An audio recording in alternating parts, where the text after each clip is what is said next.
Allez, on se retrouve pour une nouvelle expérience et cette fois-ci avec l'eau forte Kangen pH 11. Nous allons mettre dans ces deux verres de l'huile. D'un côté, après je vais mettre l'eau du robinet et de l'autre le pH 11. De façon à vous faire remarquer la puissance de l'eau Kangen pH 11. Alors, ici, l'eau du robinet. Ah oui, vous allez me dire, la densité étant différente entre l'huile et l'eau, l'huile étant plus légère, elle remonte à la surface. Et c'est vrai, l'huile remonte à la surface et l'eau reste au fond. Eh bien, faisons la même chose avec l'eau forte pH 11 Kangen. Tout de suite, on voit qu'il y a une grande différence puisque l'eau a réussi à pénétrer les molécules d'huile et à faire un assemblage, disons une mayonnaise quelque part. D'accord? Alors, ce qui est intéressant dans cette expérience, c'est ce qui va suivre. C'est-à-dire que maintenant, je vais vous faire une expérience sur les fruits et légumes. Comme cette eau est dégraissante, eh bien, sur les fruits et légumes que l'on achète régulièrement, vous savez qu'il y a des pesticides. Ces pesticides sont gras pour ne pas que la pluie ou l'arrosage l'enlève. Et de ce fait, lorsque vous lavez avec l'eau du robinet, il ne se passe rien. Le légume sera propre, mais il aura toujours son pesticide que vous allez absorber.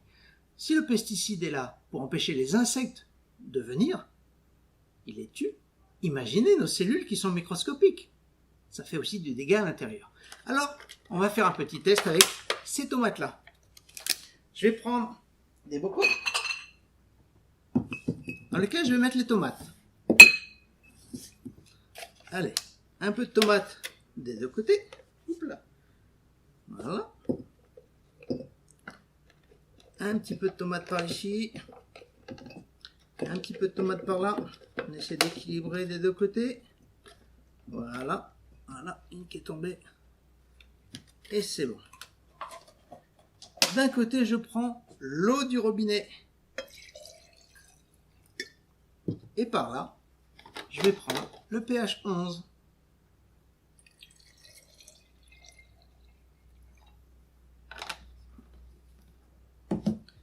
Je vais fermer les deux bocaux. Et je vais mélanger.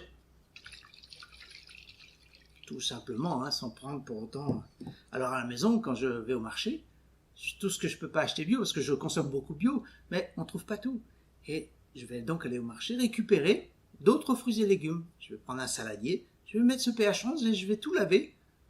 Tous les fruits et légumes où on peut manger la peau. On sait très bien que c'est derrière la peau qu'il y a les sels minéraux, il y a les oligoéléments, tout ce qui est bon pour notre corps. Et quand vous prenez une pomme que vous enlevez la peau, vous enlevez la meilleure partie de ce qui est dans la peau, donc il ne vous reste plus que des fibres. Donc il est important de consommer la peau de chaque élément. Allez, on transfère.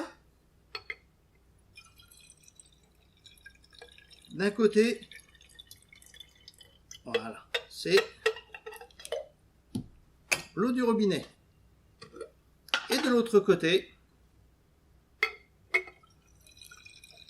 on a ce qui a été lavé avec le pH 11. Donc vous voyez la grande différence de couleur. Toutes les cochonneries que nous avons enlevées sur les tomates, qui sont néfastes pour notre organisme, eh bien, elles ont été dégraissées, on les a retirées. Vous pouvez faire ça avec tous vos fruits et légumes pour les rendre plus sains. Certes, on ne va pas enlever la totalité, mais on aura quand même un aliment qui sera bien plus agréable pour notre organisme, bien plus profitable. D'accord ? Le troisième point qui est intéressant pour cette eau, eh bien, je vais vous parler du savon. Dans cette petite bouteille, je vais vous mettre du savon liquide. Je vais vous mettre à peu près 20%. Ça dépend de l'épaisseur du... si le liquide est épais ou pas. S'il est trop liquide, on va le diviser à moins. Et là, je vais vous mettre du pH 11 à l'intérieur.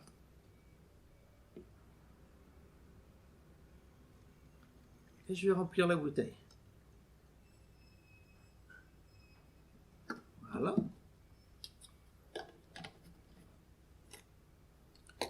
Je referme ça.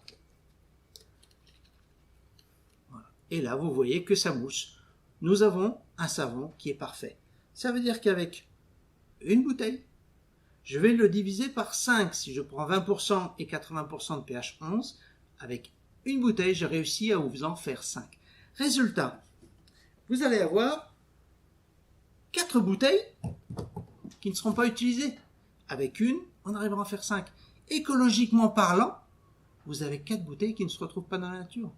Vous faites ça avec les produits pour la vaisselle. Vous faites ça pour les produits pour les vitres, pour le sol également.